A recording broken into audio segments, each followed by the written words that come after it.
10-year anniversary. Congratulations on that, and congratulations on moving the time it takes to get a district created from 24 months to 12 months. Big round of applause for that. Great job. You guys are doing more here than we did in the U.S. Over many, many years. So you have an awful lot to be proud of. Well, welcome from the land of Donald Trump. Just when we thought it couldn't get any crazier, it gets crazier and crazier. And I don't know if you saw in the news yesterday, his chief of staff was indicted for assaulting one of the protesters.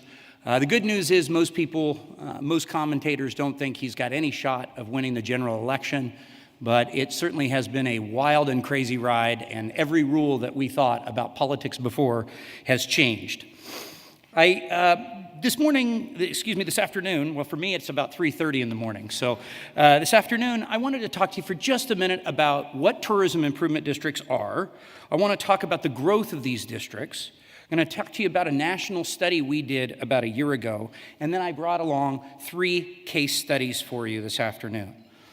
So first up is we have done a lot of work at Civitas for bids. For about 25 years, we've been creating bids and tourism improvement districts. And one of the things we did in the funding model is we looked at all the different funding allocations for tourism promotion. And we broke them into 2 buckets, public funding and private funding. And on the public side, we have what we call untethered allocations, meaning they're not linked to anything else. Some part of the government, whether it's a local entity or a state entity in the states, grants discretionary money to a destination marketing organization or DMO, and it changes wildly from year to year. Tethered allocations, they're linked to something else, some portion of the hotel tax, for example. Very rare are dedicated taxes.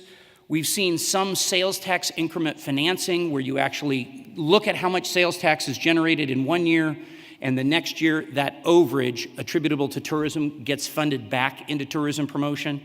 But by far the most common has been assessments. And this is usually where I ask my US audience, who knows the difference between an assessment and a tax? And usually we don't get any hands. In the United States, there are 3 different kinds of levies. There are taxes, there are assessments, and there are fees. And each one of those is different.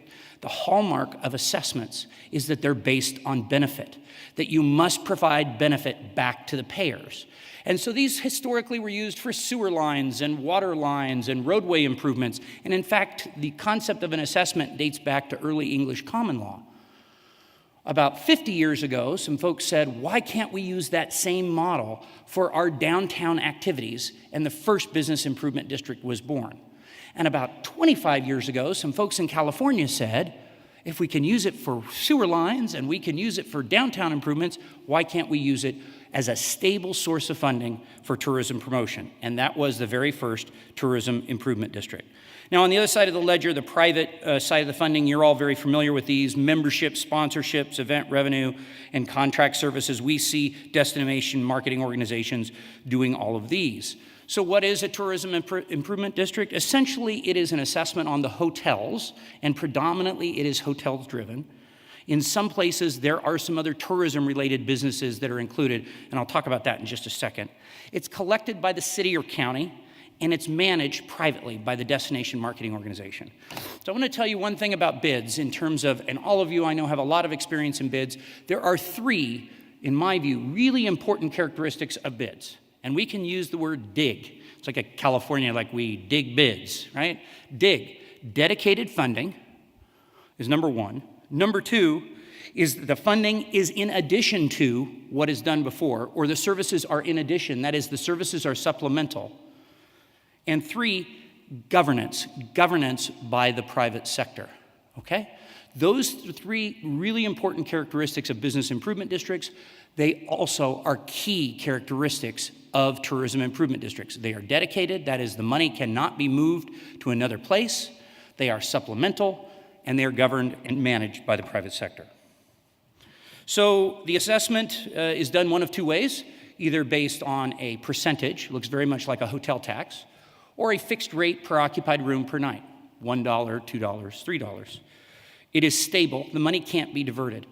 So as long as your funding source is a funding source that can go for a different purpose on merely a vote of the local government or the state government, you will always be at risk. And I've seen articles that there's some proposals out there to raise hotel taxes and other things like that. You are always at risk for insatiable governments that want money, always, to take that money and use it for something else. And unless you can get out of that paradigm, unless you can get into a paradigm where the money is dedicated and can't be moved, you will always be fighting those battles. And by the way, in the United States, we're losing those battles. When we argue for more money from the local government, and we're arguing against police and fire and parks, we lose. We lose because those political forces are much stronger, typically, than the tourism industry. And so this was a way to say we will have dedicated, stable funding for tourism promotion. And we all know how important tourism promotion is. You all know that. In the United States, 1 out of every 9 jobs comes from tourism. We raise enough state and local taxes on tourism to pay the salary, more than pay the salary of every police officer and every firefighter in the country. It is a tremendous economic engine, but it's an industry that doesn't get a lot of support. It's an industry that, when we talk about industries on a national basis in the U.S., we're talking about the auto industry and talking about healthcare and financial services. Tourism often gets left behind.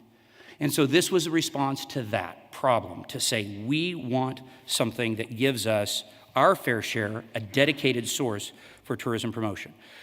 So the other aspect of these districts is you can use a new or existing nonprofit. In the past, when we've set up business improvement districts, we're usually setting up a new entity. I think here you call them bid corporations or bid companies. We do it through nonprofit corporations in the U.S. Typically, when we do a tourism improvement district, we're using an existing destination marketing association. There is local government oversight. There's once-a-year reporting. There is the assurance by the government, essentially, that the money is going to be spent consistent with the plans. Here's a bit about the growth of these districts. Started in West Hollywood. I don't know how many of you have been to West Hollywood or know anything about that place. It's a wild place, but they started it way back in 1989. In the first 10 years, we only had 3 districts. It was very slow growth. In the last 15, we've had 93 districts. Okay? 96 districts now in California. You know how much they're raising for local destination marketing organizations in California? California is a big place. Population's about 40 million. But they're raising over $200 million a year. That's about, what is that, about 140 million pounds, if my math is right, something like that, a year for only the locals. So they are a significant force now in California, and they're rapidly moving into other states. You can see 17 in Montana, 15 in South Dakota, and on down. These are all states now that have these districts. Here's a list of possible future districts, and this is the growth that we've seen, tremendous growth of these districts over their history, with now 154 districts strong. Here's a map. It shows you a map of the U.S. here. You can see started in California and moved predominantly through the West. Washington, Montana have the most next to California. We did a district in Portland, Oregon a few years ago, and you can see they've moved into the Midwest. We did a district in Wichita, Kansas, Colorado, South Dakota, Tennessee. You can see all of these. And guess how many states are in the process of putting one of these together? There's 11 on this map here. 11 more. Right now are in process to look at these districts. Most predominantly, of course, will be Florida and New York, and I suspect that we will have our first TID in those states very soon. Okay, we did a national TID study surveying all the tourism improvement districts in the U.S., and I included in this presentation just a couple of results that I wanted to share with you. So one of the things we asked the destinations is, how much did you increase your funding when you did a TID? How much did your funding go up? Startling, 192%, almost double. In general, they almost doubled the budgets of the destination marketing organizations. That is a staggering statistic. One other statistic that we got was how many of you have raised the assessment since you put it in place? About 30%, almost a third had raised their assessments they put it in place. Remember, most of these districts are less than 10 years old. We also asked, what was the primary reason for your destination forming a tourism improvement district? And you see by far the most, insufficient existing funding, 39%. No existing tourism funding, 23%. Those two are 62% of the total right there. But you can see others lost some of their funding. They wanted to stay competitive. A variety of answers to that question. So I have 3 case studies to share with you today. And obviously, the U.S. has a lot of differences from here. First of all, the tax burden on hotels is less. Your tax burden is high, but ours varies widely. In the United States, the laws for bids and TIDs vary from state to state to state. So we have 50 different bid laws with 50 different sets of rules. Same for TIDs. One of our great justices, Supreme Court justices, Justice Brandeis, called the states laboratories of democracy. Maybe you would say laboratories of democracy, right? These were tests. We could test things out in one state, and if it worked, it could spread to others. If it didn't work, then it would only be stuck on one state. Well, in California, the amount of tax paid varies a great deal from one location to the next. San Diego's one of the lowest. And you can see on this, the total that the customer pays at checkout, and this is in addition to your bill, is 12.5%. 2% of that goes straight into the TID fund. It raises over $30 million a year to promote San Diego. Now, this is a great one for you to check out in terms of the way they go about doing their funding. They have an application process where people can come in and say, we will produce room nights for you and if you fund us. And here's what we will produce, and we will study it, and we will make sure that we, in fact, do produce what we said we're going to do. It is all based on return on investment. It is all based on marketing, specifically driving more visitors to the destination. That is what this $30 million is used for. They will not look at an application if it is less than 3-to-1 ROI. That is, if the hotel revenue is less than 3 times the amount that they're proposing to spend, they will not look at that application. And what they would tell you is over a 5-year period, their ROI, the amount they spend versus hotel revenue generated, is 19-to-1. Now, that's a very high number. Some of it is difficult to measure. If I had to measure, I would guess that they're closer, somewhere between 10 and 15-to-1, but that is tremendous. I mean, even if you raise $1 million a year and the ROI is 10-to-1, we're talking about $10 million in extra hotel room revenue that would not have happened but for the programs of the TID. San Diego obviously is an intense leisure destination, really selling those beaches, really selling the idea of coming to California and having a great time. We see all kinds of destinations, and that's a big one, right? We've got medium-sized. The next one I'm going to talk about is a medium-sized destination of Napa. But we also have many small districts that are raising $200,000 a year or $100,000 a year to do their destination promotion efforts. Same concept, same model, stable funding for destination marketing. The story in Napa was, back in 2010, they were terrible in their funding for marketing, and they were getting clobbered by their neighbors. They were spending about $500,000 a year marketing Napa, and their neighbors were spending much more. So we helped them put together a TID, and here you see, by the way, the naming is all different. Tourism Business Improvement District, TBID. What a lot of places have used now is Tourism Improvement District, so you'll see TID, and here you got another one, TMD. Anybody know what that stands for? Tourism Marketing District. Okay, to really emphasize the marketing aspect. All the same thing. It raises $6 million a year for Napa, and out the door, the guests are paying 14%. And you actually see that on your bill when you check out, 14% additional. And that 14% isn't all TMD. Most of that is tax. And here you can see, back when they started, Napa was way down there at $500,000. Sonoma, their neighbor, was spending in excess of $4 million. Monterey was above $4 million. And even tiny little Livermore was spending over $2 million a year. They started losing market share, and they started losing it rapidly. So we helped them put this in place to actually do the marketing that they needed to bring visitors to Napa. There was a sense, by the way, and I've seen this in a lot of iconic destinations like this, that hey, we're Napa, everybody knows about us, we don't need to market. Wrong. They were losing market share terribly. And what happened since, they involved all 5 cities in the county. So this is another important difference of tourism improvement districts. They tend to be citywide or countywide or multiple cities, not just one area of a city like a business improvement district. As I mentioned, $6 million, they levy 2%, and they take 1/4 of it and they push it down to locals. Now, just a minute about that, because I know that there's been some discussion and some question about, boy, if everybody in Scotland just developed their own TID, people would be going all in different directions. Well, the way we look at it is in a series of concentric circles, right? We have in the US, Brand USA, which is responsible for bringing foreign visitors to the US. We have in California, Visit California, which is their job is to bring visitors to California.